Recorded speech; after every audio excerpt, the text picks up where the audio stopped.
Hi everybody, good morning from Miss A. I'm gonna continue today with Frog and Toad. We had read 2 chapters, I'm gonna read the rest of them to you this morning. This one's called Cookies. Toad baked some cookies. These cookies smell very good, said Toad. He ate one. And they taste even better, he said. Toad ran to Frog's house. Frog, Frog, cried Toad. Taste these cookies that I have made.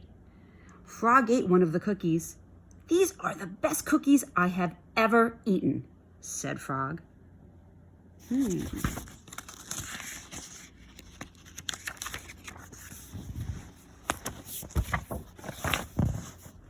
We must stop eating, cried Toad. He ate another. Yes, said Frog, reaching for a cookie. We need willpower. What is willpower? Asked Toad. Willpower is trying hard not to do something that you really want to do, said Frog. You mean like trying not to eat all these cookies? Asked Toad. Right, said Frog. Frog put the cookies in a box. There, he said, now we will not eat any more cookies. But we can open the box, said Toad. That is true, said Frog. Frog tied some string around the box. There, he said, now we will not eat any more cookies. But we can cut the string and open the box, said Toad. That is true, said Frog.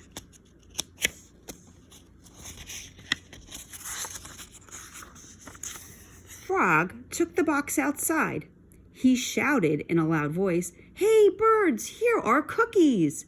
Birds came from everywhere. They picked up all the cookies in their beaks and flew away.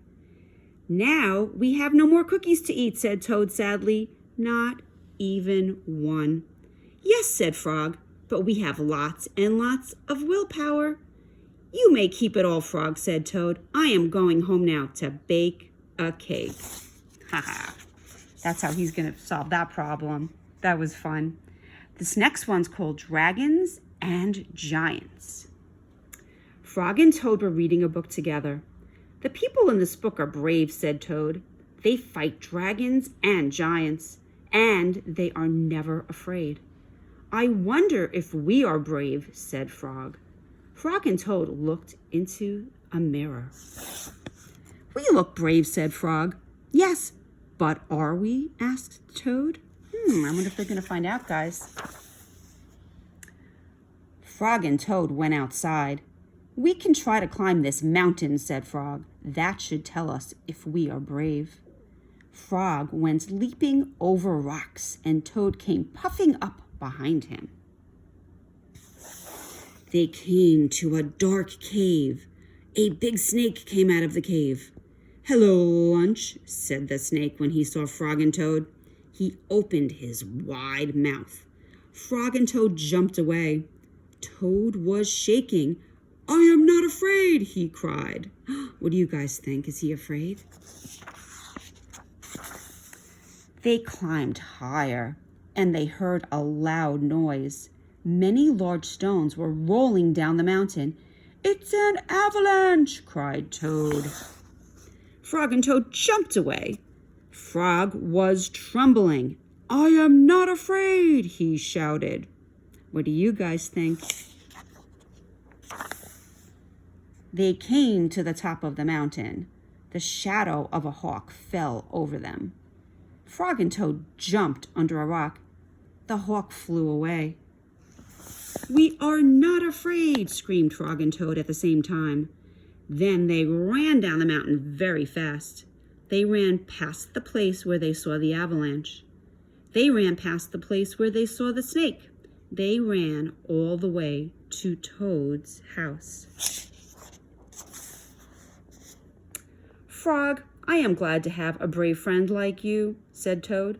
He jumped into the bed and pulled the covers over his head. Am I happy to know a brave person like you, Toad? Said Frog. He jumped into the closet and shut the door. Toad stayed in the bed, and Frog stayed in the closet. They stayed there for a long time. just feeling very brave together. This one's called The Dream. Toad was asleep, and he was having a dream. He was on a stage, and he was wearing a costume. Toad looked out into the dark. Frog was sitting in the theater. There he is. A strange voice from far away said, "Presenting the greatest toad in all the world." Toad took a deep bow. Frog looked smaller as he shouted, "Hooray for Toad! Toad will now play the piano very well," said the strange voice. Toad played the piano, and he did not miss a note. "Frog," cried Toad, "can you play the piano like this?" "No," said Frog. It seemed to Toad that Frog looked even smaller.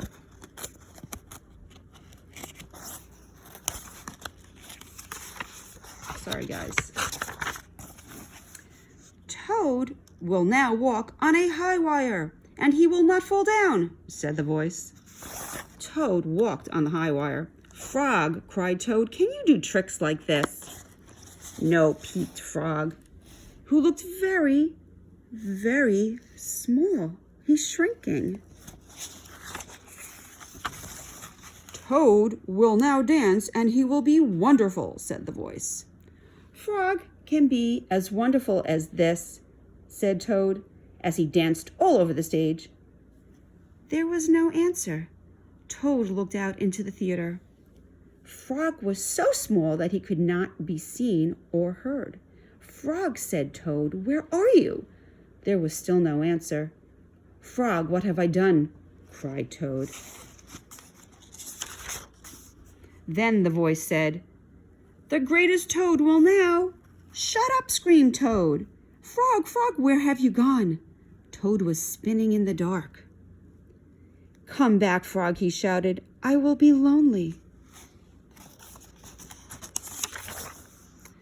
"I am right here," said Frog. Frog was standing near Toad's bed. "Wake up, Toad," he said. "Frog, is that really you?" said Toad. "Of course it is me," said Frog. "And are you your own right size?" asked Toad. "Yes, I think so," said Frog. Toad looked at the sunshine coming through the window. "Frog," he said, "I am so glad that you came over." "I always do," said Frog. Then Frog and Toad ate a big breakfast, and after that, they spent a fine, long day together. Happy ending. Thanks, friends. I'll talk to you soon. Bye from Miss A.